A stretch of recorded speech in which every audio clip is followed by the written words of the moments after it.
Allez. Ok. Ça y est. Allez, Minette. Les premières heures de vie d'un agneau sont cruciales. Dès la naissance, ils sont léchés, séchés, stimulés par leur mère. Un encouragement avant les prochaines étapes qu'ils devront franchir. Après, il faut qu'ils se lèvent, qu'ils ça, ils l'apprennent d'eux-mêmes.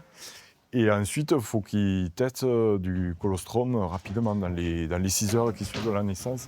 Les brebis et leurs nouveau-nés sont isolés du reste du troupeau dans des cases d'agnelage.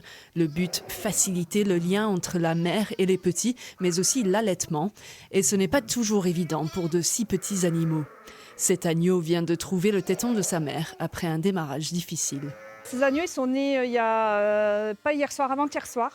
Donc ce sont des gros agneaux. Et ils ont eu du mal à trouver la mamelle parce que elle est très longue, elle était très gonflée aussi de base. Voilà, j'ai juste un petit peu guidé et je les ai aidés aussi pendant 36 heures en les biberonnant un peu pour leur donner des forces. Fidèles au principe de l'agroécologie sur leur ferme, Adrien et Jennifer interviennent le moins possible dans les mises bas.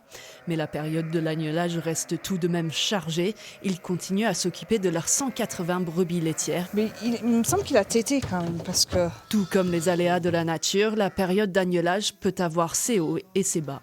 La naissance comme la mort, c'est jamais anodin. C'est toujours des beaux moments et c'est toujours des déceptions aussi. Mais c'est la vie aussi, c'est rythmé d'émotions, c'est rythmé de plein de choses. Et c'est ce qui en fait la beauté.